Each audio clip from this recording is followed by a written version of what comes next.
Welcome everybody to the 90s Kid YouTube channel. Today we're going to be playing Metroid. On my right, I have Chris. Hello. Chris will be on the sticks. Chris grew up a Metroid gamer. It's the only game I was allowed to play. And why is that? I'm just making that up. But I mean, it's the only game I really allowed myself to play. I thought it was because your parents, they didn't trust like Italian plumbers. Well, there was something... Man, we started... There was an affair in the family. Right. Well, we're Belgian, and clearly that just makes sense. Or maybe because your parents are like, your dad's kind of scientific, right? He's electrically minded, I'd say. So I could see him. He's part robot. Yeah, I think this is why he can relate. Well, yeah. It was a cold childhood, and this game's very cold. And he didn't like to turn the heat on. Actually, he still doesn't. Well, anyway, to the point. Yes, I played this game a lot as a kid. I liked anything that was like this level of Nintendo designed game. What do you mean, like I don't know, mostly Nintendo? There's a simplicity to it. It throws you in an environment that feels actually like you're not playing a game. It was something, and it could be just because it was so new. Like I played this game when it came out. Like my friend coming home buying it when the system came out. Oh, really? You're right in the ground floor. Right. And that's the point of the episode, is that Chris was on the ground floor. I'm way over in the future on a different type of building where I didn't grow up with Metroid, didn't really get it. So I want to see if it holds up for me as a game I've never really played. I played it a little bit. And for Chris, I kind of want to see like what your experience is like. When's the last time you played this? I play it annually. Oh, okay. Like, for sure, I at least touch it for a bit, and for the most part, I'll play it. Sometimes do it proper and really challenge myself, and then other times, I'll totally just load up every fucking walkthrough I find and just walk my way through it so I can feel it again. Because there's certain things. You sound like a heroin addict chasing the dragon. There's a lot of frustration, that can happen when you play certain parts of this game because there's no direction. There's in Super Metroid already it's actually, that's starting to feel how this intro is. So speaking of no direction, right? Let's get into the game. Let's give the people what they wanted to see. Now let's maybe have a moment of silence for this badass intro, okay?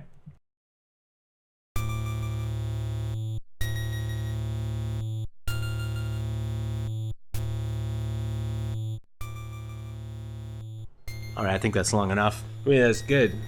This is. Should I press start? Because this goes in a beautiful place. The song changes? Oh, the song, yes, but wow. Now, how many kids do you think would never? Oh, I guess you have the story. Defeat the Metroid of the planet Zebeth and destroy the mother brain, the mechanical life vein. Oh, it's a nice little rap. Could you imagine though, if you're actually in your own ship arriving on a planet, that is what you would get. You would just get this simple easy to transfer throughout space text message telling you what to do, scaring the shit out of you. There's no talking heads or weird characters, no personification. That's what makes this game special to me. You really feel like someone arriving on this place. The Galaxy Federal Police. Right? Now, I think the music's about to go off on a tangent, so I'm happy to press start. It goes even further than this? Yeah. There's really? The next change. It's coming up, and we could count the beats, but I feel like the audience wouldn't care. Well, I just want to hear this. I want to hear the C section. So here we are. Even swings, and with the epic it's like a polyrhythm. Radiohead finish. The na na na na na na na na. Sorry, I'll try not to sing along. By the way, yeah, we'll try not to. But it'll happen. That bass drop, right? And now we're back to square one. So all right, let's do it. So now we can just hit start, and you're immediately launched. Okay. Oh, I didn't really notice the faces on the top left and the top right. Yeah, there's Oh, and they're on the ground too. Yeah, what do you call those things? I guess gargoyles of sorts, but they're not prevalent throughout the whole game, and whenever they do appear, they seem to signify something of importance. Okay. You're in a good spot. Now we're playing this with a PlayStation 4 controller, so you're going to hear a lot of clicking and clacking. Yes. That's just on the other hand, the good news is that my hands are being cut by crazy sharp corners, from the original NES controller. I remember people saying that the N64 controller was slicing people down. Well, it would hurt your thumb. The N64's middle I guess analog controller was just, it was vicious. It was. You know? It was still pretty revolutionary at the time. Like, it looks so archaic now, and when it came out, like a lot of stuff Nintendo does, people think like, what are you doing? What is this thing? Why does it have 3 handles? That really blew people away. But then you started playing. There was times though where you really did grasp that middle one, you know, and you would change the position of your controller. Do you know what I mean? What, the N64 controller? Certain games, yeah, you wouldn't be holding it edge to edge. You would definitely grab that tripod center. Oh yeah, I'd say almost the majority of the time. Right. We'd be working that. Always thought it felt a little weird when you switched to the wide one. I can't even think. I would think maybe only in like a Mario Kart situation, maybe. I played a lot of the wrestling games, and you would always use the D-pad. Right. And the joystick was used just for taunts. But we found out. You know what I hate when people say "on accident." When they say what? When they say "on accident." On accident, yeah. Yeah, instead of by accident. By accident is the worst. On accident, and when people say, "close the light." Close the light instead of turn off the light. How about people say, "Can you pick me from the airport"? I didn't even know that. That's like tantamount to be like, "Let's go hang out at mine," instead of "my place." Yours or mine. Yours or mine. It's just like super asshole British. How about when people say, "irregardless"? Well, that's just not a word. No, it's not. Right? You know, regardless is all you need. If you need to ear, you can irrespective. That's fine. Because that's still actually, you know, proper. That's a nice one. And everyone wins. Now, these guys that come out of the pipes, they're real. They're a menace, but at the same time, they're like one of the best sources of. Right. Because you kind of farm in this game, right? Yeah. Oh, like, for sure. If you need shit, you hang out by these pointy faced motherfuckers, and there's a consistent enemy style throughout the game, like. That one type of animal, although you see it in various forms, it always does the same thing. It comes out of a pipe vertically and then shoots across horizontally. So, anyway, grabbing some missiles. I've got as far as I need to at this point. I'm gonna walk my ass back. What a pro! Because I'm hurting though. I like how they have the Mario sound. Yeah, that was the thing. Is sometimes if you jump up and then you land, and because they stop like wherever you are, right? Those guys coming out of the pipes? Everything in this... every enemy is vicious. Good thing about the one I just killed is he'll give me some good... He'll give me at least 20 points. The average, like, little food tablet or whatever the fuck those energy bars... They're like 5 points, but the bigger enemies will give you 20. What I like about these guys that come down to the ground is that there's a bit of a risk and reward, where because if you don't shoot them in time, they explode, right? Yeah. So you went close enough to use your little snub-nose laser... You kind of have to walk into that danger. I think that's a really good design decision. Well, the first thing you do in this game is realize how shit your snub nose laser is, and the first thing I'm going to do, which is why I grabbed those missiles, is grab the long beam. Okay, long beam's next on the docket. That's where we're going. Now I had tried playing Metroid. I think a couple months ago, you and me were going to do... I said, let's do a whole episode where I'll beat Metroid and then we'll talk about it. And I probably put like a couple days into it, but I ended up like watching a guy on YouTube and trying to like just follow him along. And it's a pretty daunting game to just jump into. And I think that's, like a lot of people say, that's the point. Like there's always that...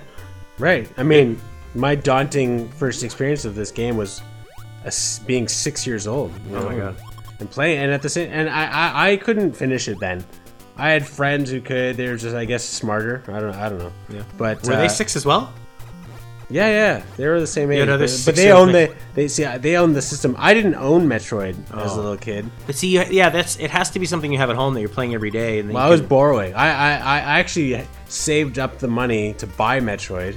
And there was like one store at the time, like near my parents' house, where you could actually buy Nintendo games. Like it wasn't like you could just go everywhere, or you know. And we went to this one in Pickering, which is because I grew up. We're recording this in Toronto. Yeah, Pickering is a suburb of Toronto. I grew up in Scarborough, and we went to this place, and I'd saved up the money to buy it. But when I got there, they were out of Metroid. But I was so like, no, I need a game. What? So I bought Kid Icarus. Oh, which is made by the same people, and it's a pretty badass game. Like it's a badass game, but it's the most. I'm glad you ended up with something you like, because that's the most disappointing thing to ever happen. Oh my gosh! For them to be out of a game and for you just to substitute what you buy just because you needed a game. Yeah, I did that where I left the house one day and I I was a teenager and I hopped on the bus. I had saved up a bit of money. I just didn't put any like research or thought into it. I think I just assumed whatever mall I went to would have this game, and that I had enough money for it. I wanted Super Puzzle Fighter 2 Turbo. It's a puzzle game, and you fight, and it's got Street Fighter characters.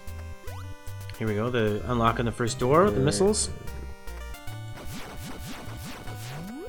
And I went to the mall and they didn't have it, and then I was just like, okay, so I'm severely. I actually went to the wrong spot and I forgot, but this is cool because this is the gateway to the end of the game. So like, in order for you to get past this part, like, there's no way if I go down there, I'm dead. Yeah. And you know, I need to beat both of these bosses, and those are the bosses. Oh, I see. So they're like a statue saying a discovery point. It's pretty cool because this is like, oh wow, what are these monsters that I need? You know, right? They look scary, and this music, oh man. Anyway.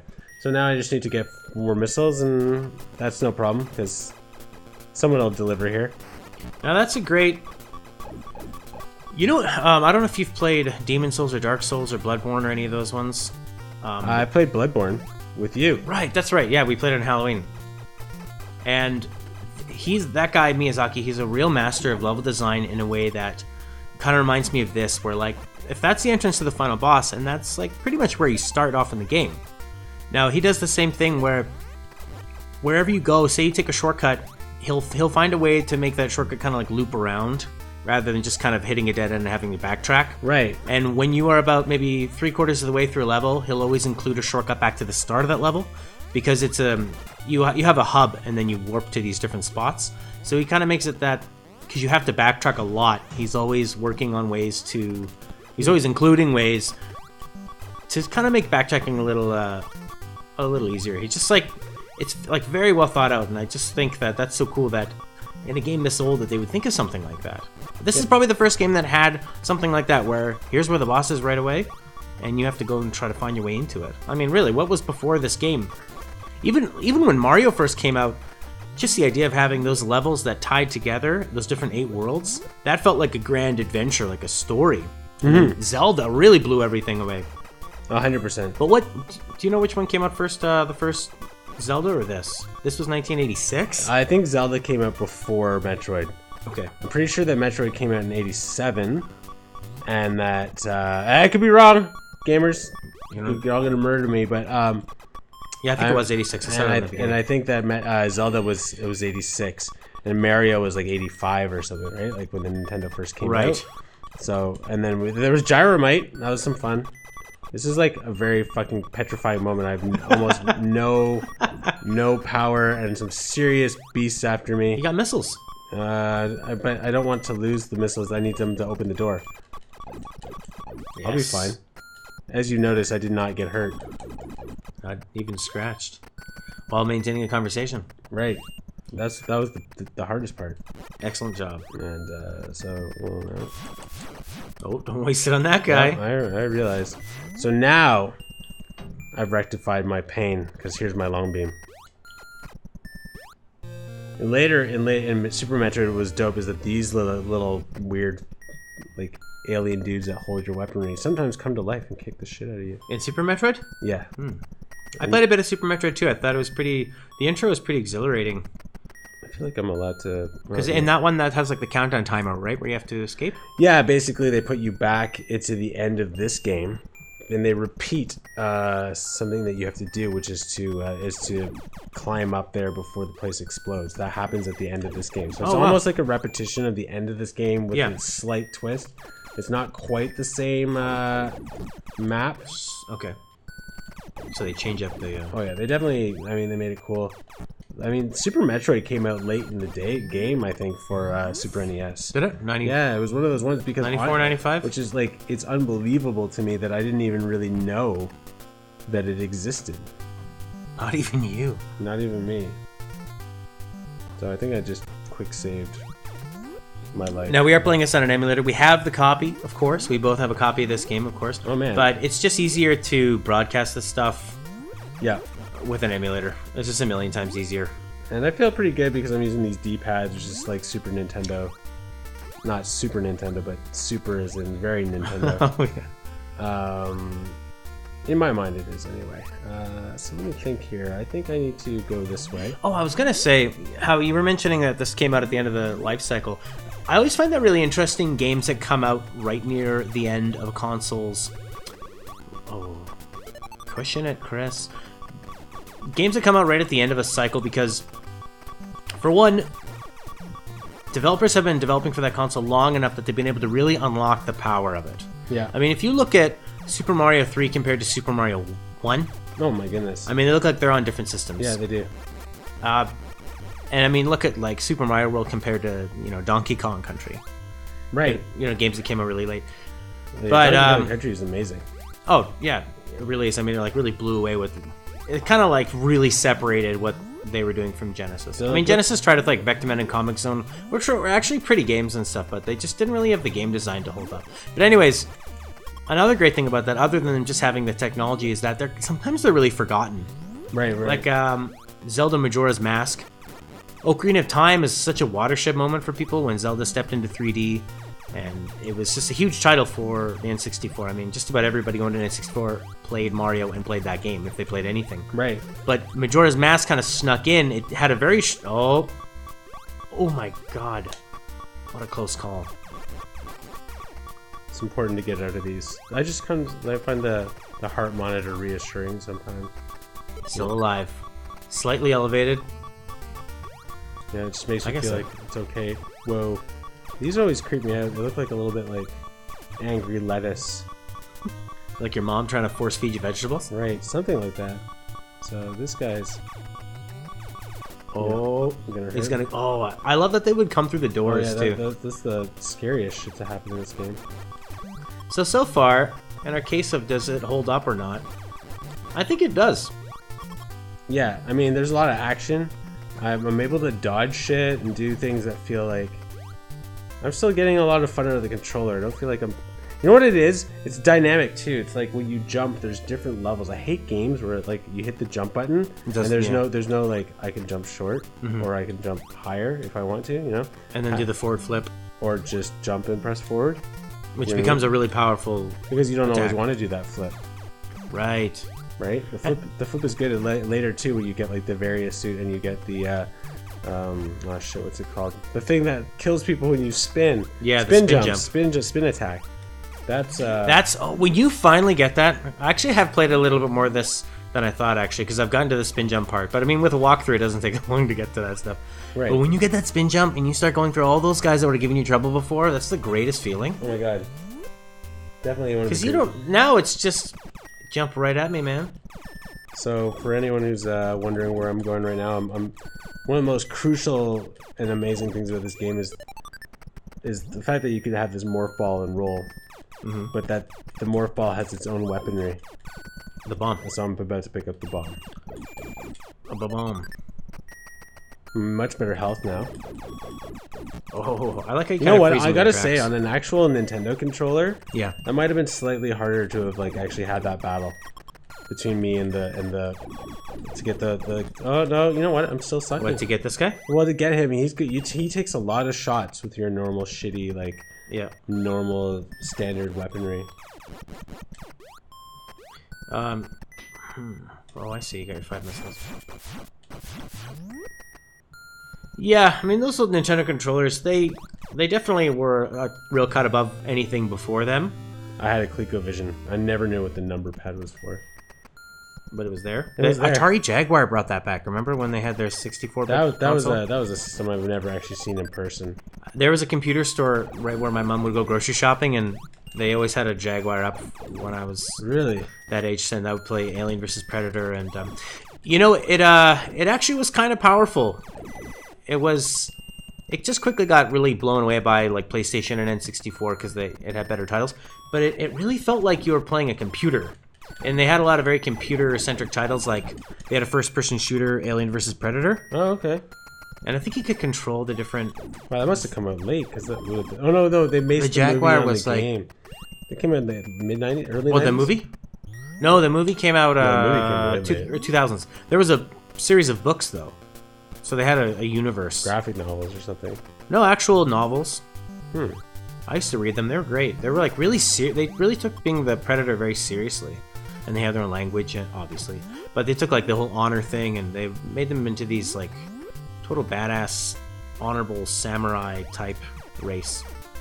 The aliens. No, the Predator. The Predators. Right, right. Yeah. And they would, because they were the ones planting the aliens on different planets, because they would come back and they'd bring their young to fight. They're like very Klingon-esque. Yeah. You know? Okay, I could see that. They just had no time for like Schwarzenegger and the humans. Are just like. No, yeah, and then they just started hunting humans, I guess, when they were there, and then realized he was like the ultimate game. But they only had one dude. Oh, the one Predator that got sent down? Yeah. That was one I think that movie still really holds up, and there's some like really funny moments, like Get to the Chopper and the way Schwarzenegger delivers his lines, but I thought that was a really great movie, and it had kind of a nice horror feel to it, as well as that bit of campy 80s action. For me, nothing beats RoboCop for like 80s, like just everything in that movie. Yeah, and that was so very over the top. The same with like Total Recall, which I believe is the same director, right? They're both they just go off on crazy tangents. Colin Farrell, you mean? Oh god, that shitty remake. Now I'm really hoping here that no, he directed the original, right? No, he had nothing to do with the original. No, Colin Farrell? He has nothing to do with almost anything good. No, he's just except for Phone Booth. What are these little guys? Yeah, they're one of the Look at the distortion going on when that guy hangs out in your life bar. There's always those like those slowdowns too. Yeah, just like Mega Man was big on the slowdown. It's like we're overwhelmed. Oh, you're one missile short. Now I was reading some developer stuff about this, and they said they had so little memory to make this game that they're like, well, we want to include more weapons, but we don't want to use. We have no more memory room. So they said, well, let's just make one of them an ice gun. And we'll just change it to blue. That doesn't take more memory. Right. And then the effect of it, just making the enemy turn a different color and stopping, doesn't take any more animations or anything. So they didn't have to redraw. And it's genius at that. Well, I mean, that like makes the whole game. The ice beam is like... So they started planning the game around that, because how else were you going to ascend these levels without being able to freeze the floating... Oh yeah, I mean, there's certain ways... There's certain ways... This is frustrating that I don't have enough missiles right now. Where do you get missiles from? From killing people. Right now, randomly? Right now, I don't have enough jump. Well, to get through there, but the nice glitch is there, right? So you have to wait till the. Is that hard to time that? I just know the timing innately. Yeah, it's built in. Do you have any other games that you play yearly? Or like? Well, yeah. Okay, well, for sure. Like when it comes to NES, there's standards like Ninja Gaiden for sure is to me, and the funny thing is I never really owned Ninja Gaiden 2, and there's some upgrades within Ninja Gaiden 2, like when you jump on a wall, which you could cling to in Ninja Gaiden 1. In Ninja Gaiden 2 you can cling to and climb up it, whereas in Ninja Gaiden 1 you can only climb up if there was a ladder like built into the surface, right?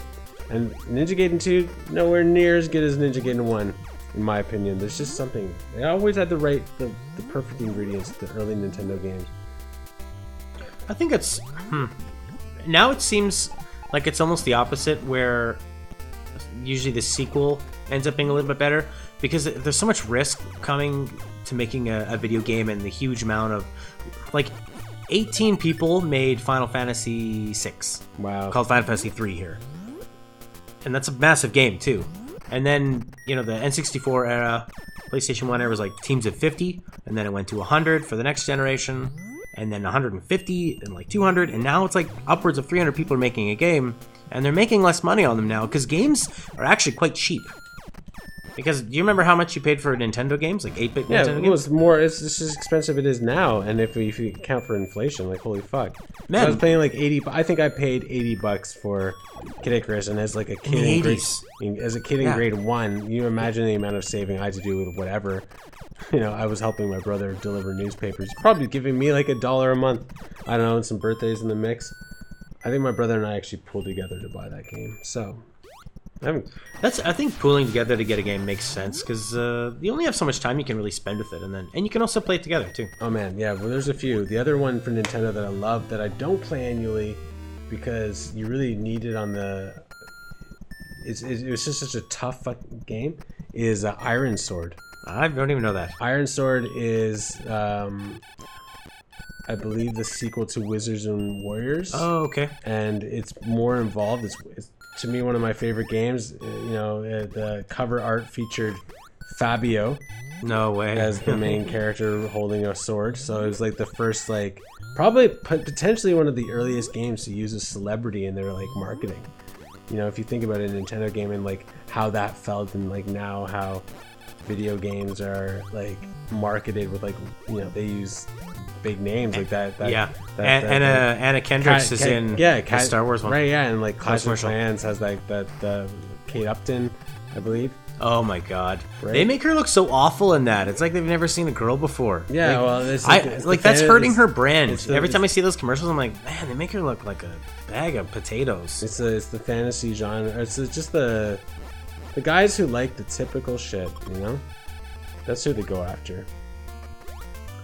So I have acquired now the Ice Beam. I think Kate Upton's pretty cool, and I like that they just went with a very, like, more regular looking person with more regular features. I mean, obviously she's like statuesque and has... Well, she's you know, she's a girl next door thing. So just the point of thing is, like, there's two of these screens that are identical like this. Right. The previous one I got the Ice Beam. Right. If I go down here, it's like an abyss with only those guys to freeze and jump to get back. So up. If you went down I would be without the ice stuck in beam? there. If I had no Ice Beam, it'd be over. I'd have to reset the game. Oh my god. Yeah, I'd have to use a save point. That's so, if that ever happened now, people would think the game's broken. So like down there, I mean that portion that's it. Like going down there is, and I remember as a kid, because you weren't playing on an emulator, you couldn't just quick save. No. You would sit there and get out of that mess. And I don't know, it was just like, you know, you knew you had done something wrong, so you went with the punishment. Yeah. Kids these days, you know? Well, they bank on the kids knowing that they can be punished in the game. Right. Your punishment and your timeout is like you have to, like, redo all of this stuff. Exactly. But then you get to know the levels better, right? 100%. Because you're, you know, having to redo it. But I mean, using the bombs to blow up that blue stuff is sort of an advanced technique, so I don't know if somebody would have went down there without an ice beam. It could happen. I mean, like, bombing, it becomes pretty regular in the game. You know? And how would you ever know to bomb to blow that stuff up? I mean, just I experimentation. Think, honestly, like when I was young and I was playing this game, I would like sit there and be bombing like wherever I was going, just like this, like get around by even just bouncing and seeing what happens. You know. Anyway, so it's a great strategy. You're down to 16 health. 8. Well, that's okay. It takes off 8 health. Wow. Well, right now it's like going up and down a street and how fast the numbers go. We don't have the Varia suit, so we're very vulnerable. Varia suit. Yeah. We're very vulnerable. We're very vulnerable. Actually, right now it would be a good time to get some additional energy packs. So I'm at 8 health, as you say, but I also had a full energy tank, so I'm not. Oh, I see. So you're like 108. Yeah, we don't have any beeping going on because anything below 20 would have. How did I not? Would have set us off. Notice that. I would have been way more anxious. Okay. To get anxious, what's the hardest part in this game? The final boss? Oh my god, yes, definitely the final boss is. It's almost too painful. I find like I hate when you fight any boss in any game where it's like there's no way to be completely unscathed. In my mind, I mean, I'm sure there's some kid who's sat there and played this game with a metronome and like figured out the timing of how jumps are supposed to be executed, like a Mario speedrun and bouncing off every last thing. But playing the mother brain in this game, I have never not been almost completely killed every time I fight her. Like, it's just from every direction you are being like shot at with different types of things that you don't even understand. And it's like, and then you know, you're hovering above a pool of lava that you're almost always being knocked into, and you have to stand on something the size of like a thumbnail. So this is a nice little trick. To like, okay, we're gonna get you to follow me. Perfect. Oh, yeah, come on, jump.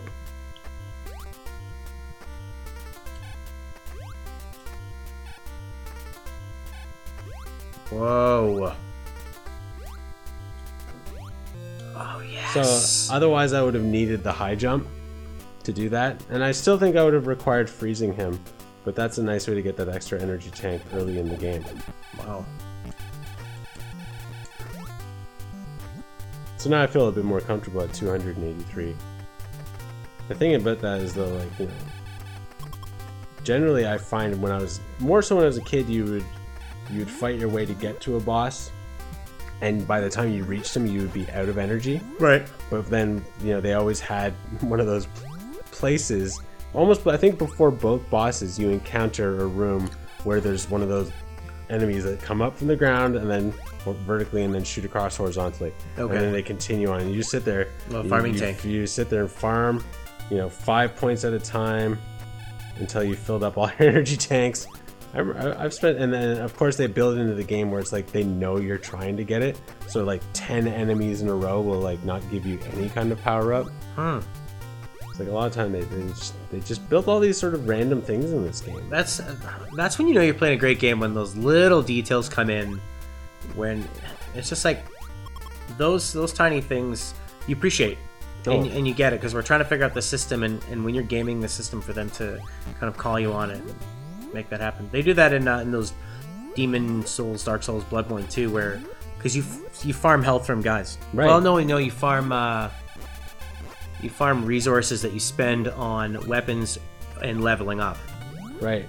So, and you can keep going back to these areas, but they start dropping less and less. So the first time you go through, you're getting tons, but if you want to keep going back, it's not as good. It takes a lot from this game. Same with Zelda. Like, if you notice, and you're walking through each castle. I call them castles. Maybe it's dungeons. Which Zelda? The original, the NES one. Did you complete that one? Oh, many times. I used to go to my friends. Friends would like invite me over to watch me clear it in like 2 hours when I was a little kid. I was like, "Come over, I'll just watch you play," and of course I agreed to it. I love Zelda. The weird thing is like there was no internet, so it was like not like I could just go look up the secrets. So I don't even remember. I must have had like a Nintendo Power, or there were some other books that, you know, I bought to let me know at least where all the places you could bomb. Like just like in this game, you know, you could bomb places. In Zelda, the bomb was one of and the candlestick, which produced fire, a flame, and later the wand would either like blow up rock, or the bombs would blow doors open through in dungeons, and out in the like normal outer world, you know, the candlestick would burn. What do you call it? Like bushes, and you would find. Oh, come on! I didn't even need to do that anyway. Let's forego this.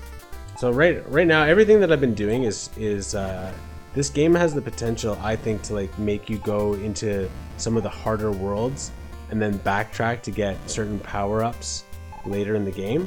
But I am trying to do it without going further and getting all of the things I need. Okay, this is like a completionist run. Right.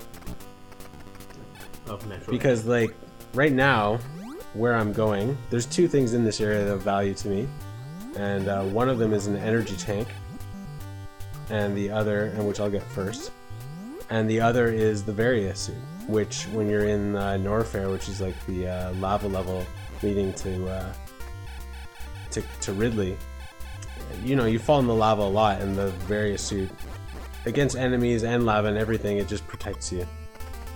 However, conventional wisdom would suggest that you need the high jumping boot to get the Varia suit, which is buried deep in Norfair, which sucks to go into without the Varia suit. So anyway, that's my nerd talk for the minute. I got some missiles.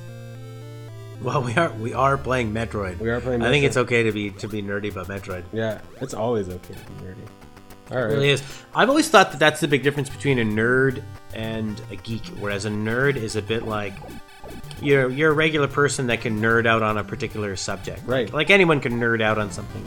Even the coolest guy in the world might be a super nerd about, 1950s cars or motorcycles or right.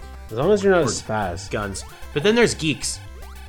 And the geeks are the ones who are like loud and proud about it and are and they're just kind of in your face, and like someone might go into their electronics store and be like, excuse me, like, is this like the right adapter? I kind of want to like upload my download or something. They're like, well, actually. Yeah, it's comic store dude from The Simpsons. Yeah, that's the geek. Whereas a nerd, I think, knows how to like knows how to act around people that maybe don't know the names of all the Metroid areas, or have never played, not even played Metroid once. You know, so I think that's really the main difference. I always felt like a nerd where it's like, and that's kind of like being a superhero, where you might just be mild-mannered Clark Kent one day, but then you can put on your superhero outfit of knowing everything about Metroid or whatever you're into, like comic books. Right. Yeah. It's more expert without being an asshole. Yeah, that's it. Expert without the asshole. Right. So does the soundtrack ever... Oh, it changes for the different areas, right? Different areas. Because this has just been, like, pumping for a long time. Right. Oh, 100%. So this is another fun little trick in the game. It's a tough one, this one, actually, because you have to keep this area open, and you need that guy to go up that hole. It doesn't work unless he goes up that Well, you can't just jump on the bottom one? Oh, shit. No. So basically, because once you're up there, if you have the high jump, right, then he might be stuck in there. Okay, good. You'll see why this is all worth it in a minute. Can't you just jump and then land like that? No, but the problem is that I need him up there. Oh, I see. And I think I need to leave and come back. I could go get the high boot, but then that's a whole bunch of travel there and back. Whereas if I get him to go up there... Right. There we go. Oh, I pressed pause and I fucked everything up. how come he doesn't want to go all the way up? I don't know. I mean, I don't remember it being this tricky in it. Are you sure this wasn't a Kid Icarus secret? No, I know for sure. Go. This is like, remember when there's a screensaver for older computers and there'd be an object that would just sort of bounce around? Right. And you'd watch it just keep bouncing around and around and around, but you always wanted to like go into the perfect corner of the screen.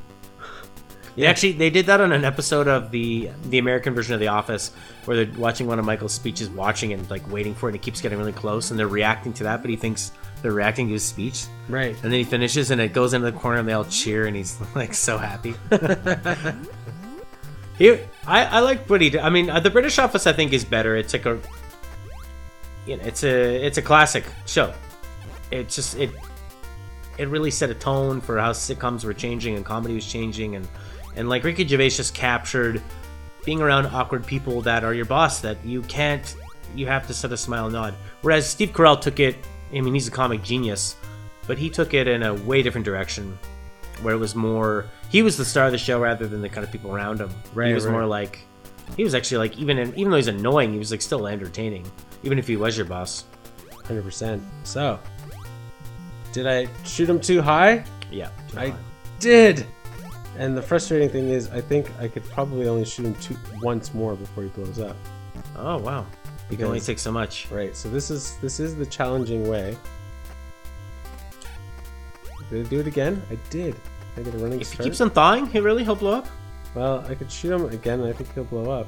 There's maybe one or two more. Well, just, do it right. Oh, you gotta be kidding. Like, every time? I don't even think you could do that if you tried. I have a feeling like we're screwed. We'll see.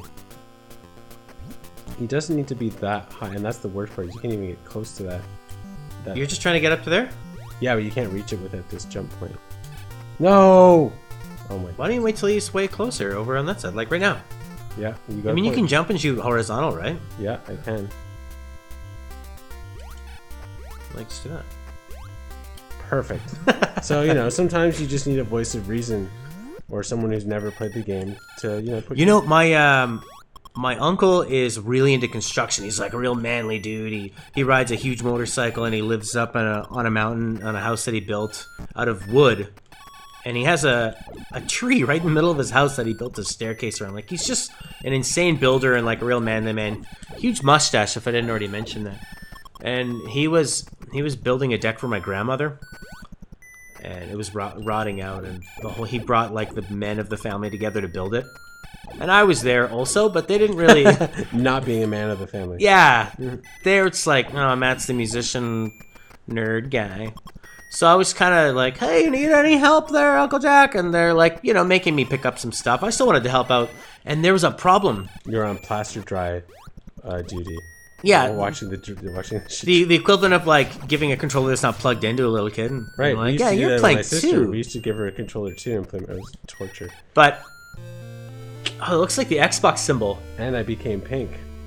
Oh. So now I have the various suit. So how long have we been playing? Like 40 minutes? I don't know this far. I've gotten all the things that you can possibly get in the main world now, which is, I have that suit. I have ice beam, long beam. I have the bombs. I have missiles. I found all. What do you call it? So, anyways, back to my story. Yeah. I know you found some stuff in Metroid. That's really cool. Yeah. So, anyways, there's this problem where they're trying to build something. They're trying to put some like wood down and have it join up, and it's just not working. Where they're building is a very awkward place. That was an awesome secret, though. Very well done, Chris. That was awesome.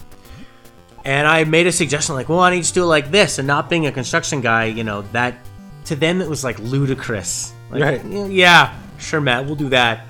And they kept trying to fix it, and like nothing else that he was trying was working.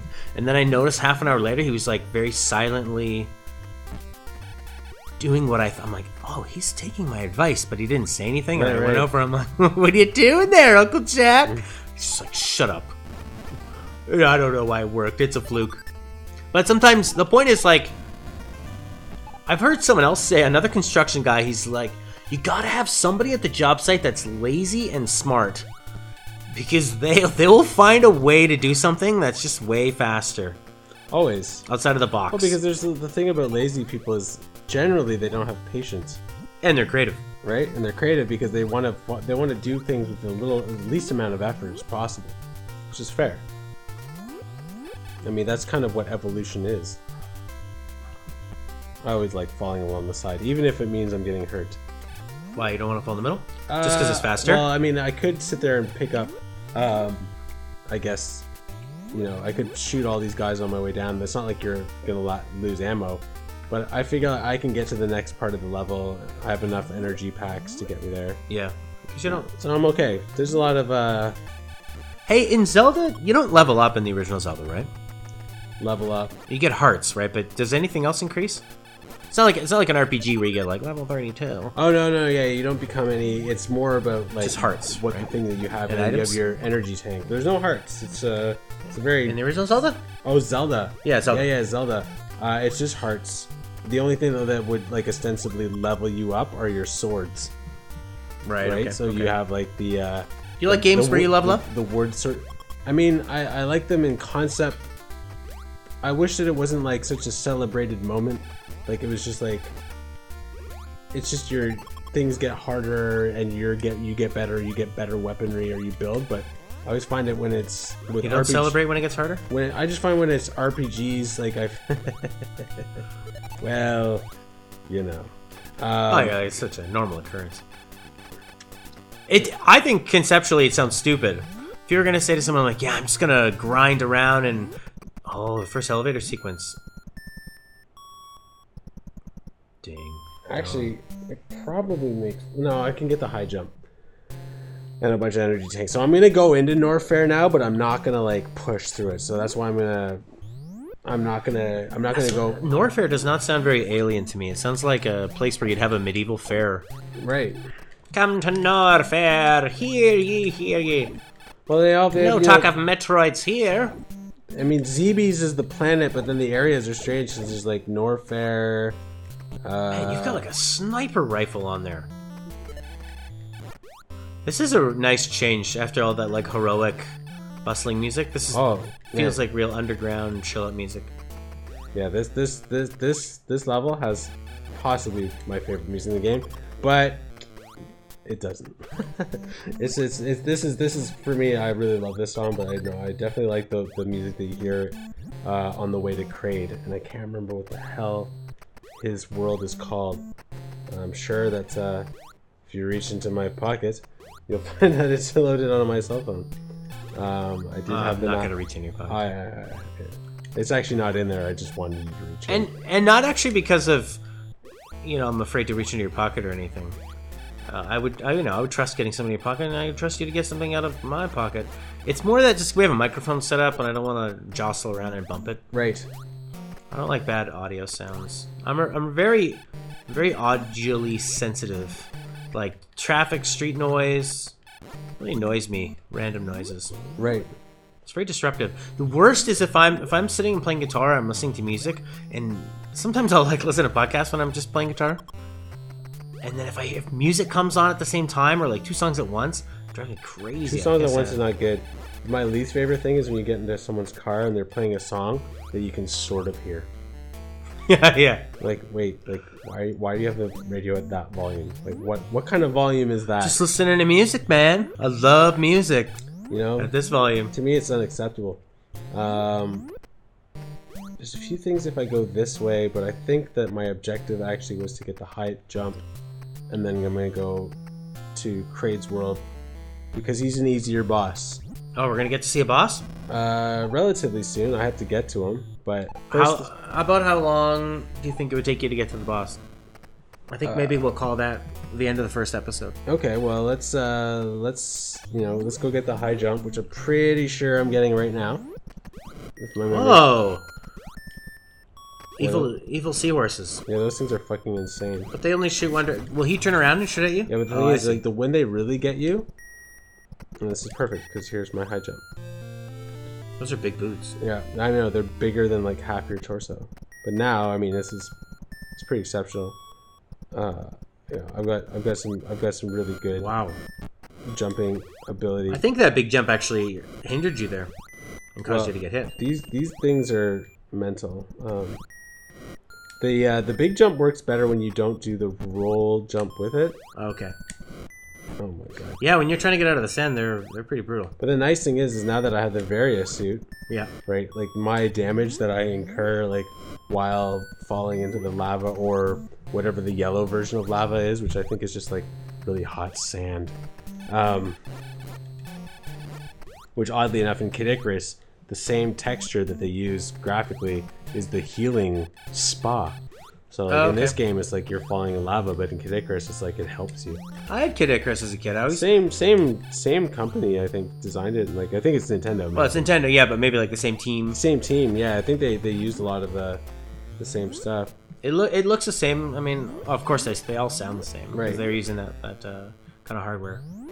So, but I found those games very like cold and lonely, and even Kid Icarus too, and actually a lot of Nintendo games. I'm kind of a wimp. I don't like feeling negative feelings when I'm playing video games unless it's like a beautifully sad moment or something. But like I was playing Dying Light. It came out. It's sort of an open world. You're a government agent going rogue into this nation that has like a zombie outbreak and like warlords taking over. Mm-hmm. And you play these night missions and these like super powered zombies are chasing after you and like running for your life, and it's exhilarating, but they do such a good job in that game. It's a really great game.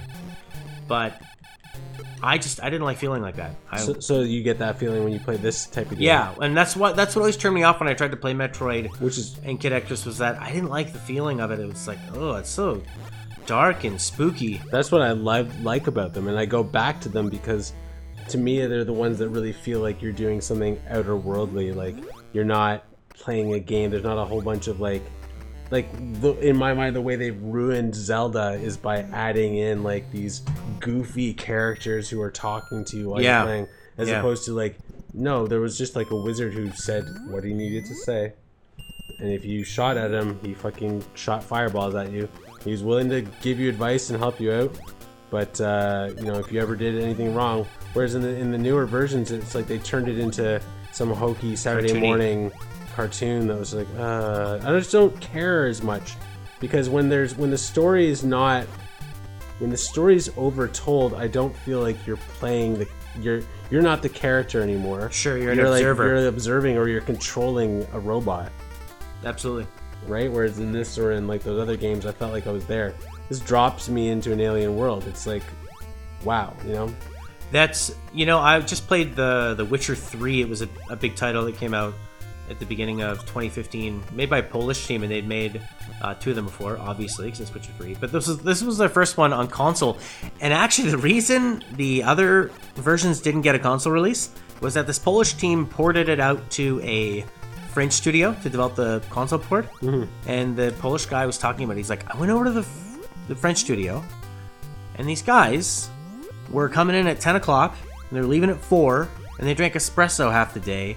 Nothing got done, and this like millions of dollars got wasted. Right.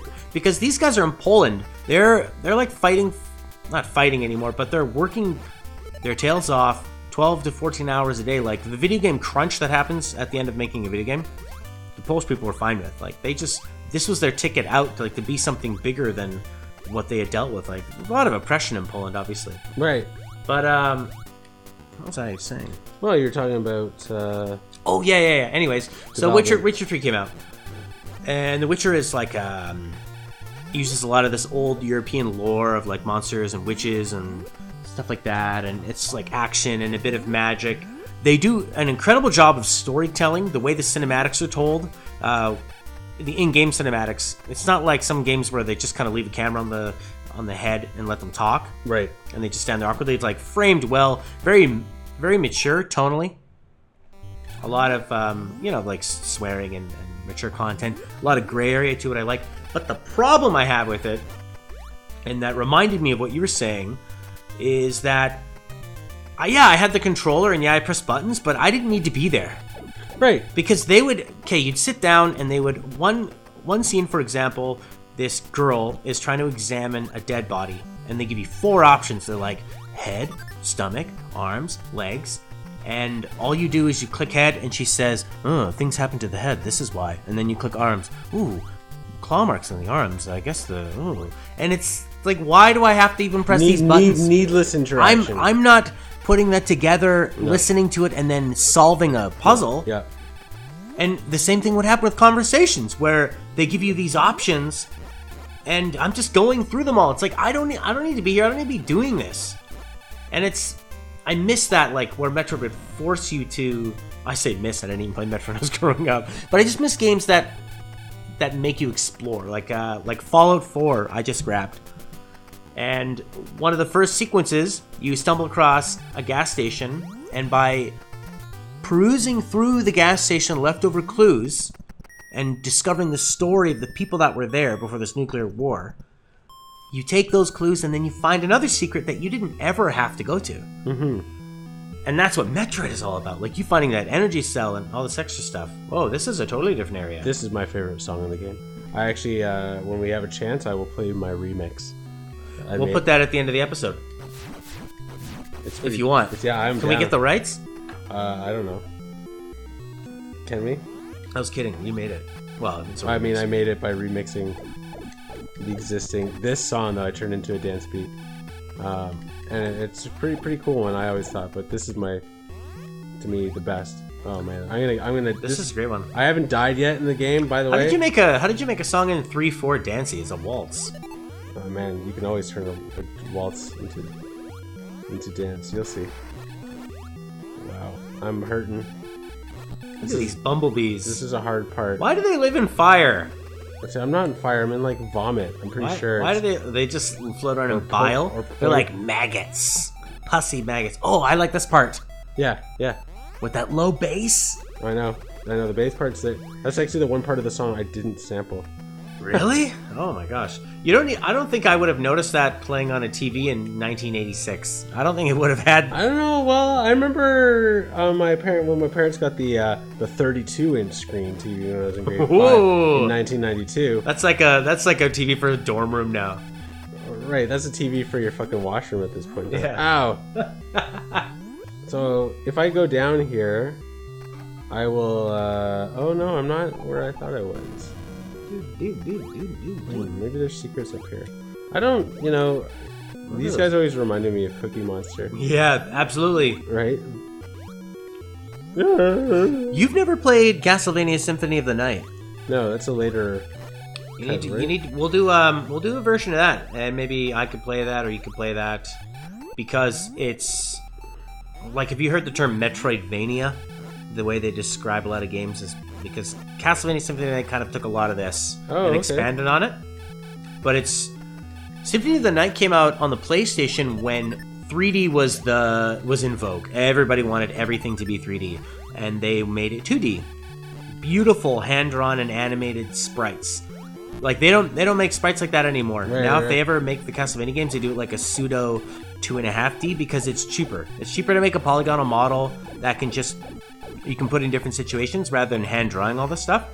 But this Symphony of the Night game is like so gorgeous. The animation is so fluid and amazing, and the soundtrack is like a real cool hybrid of kind of like operatic epic rock. And it's the same thing. Like you have a big castle to explore. Super Metroid style where there's a map and you explore different parts and you get different powers, and it's just an incredible game. We'll definitely do that one on here. It's like it's a popular game with a lot of people too. Yeah, definitely heard it. You have a PlayStation 1, don't you? Sitting around. I have a PlayStation 1 and I have a PlayStation 2. The PlayStation 1 I have, is this Chris's first death? Yeah, you haven't died yet. I refuse to die. Look at you just staring at the face. Ooh. Oh, you forgot about the guy you froze. Let's pause for a second then. Well, we're going to say that this is the end of episode 1, a very fitting end to episode 1. Chris valiantly dying. Tune in for episode 2, where Chris will come back to life and we will fight the first boss. So thank you guys for listening to the 90s Kid YouTube channel. Chris and Matt playing the original Metroid. Stay tuned for other Let's Plays of new games like Fallout 4 and other old games like Castlevania Symphony of the Night.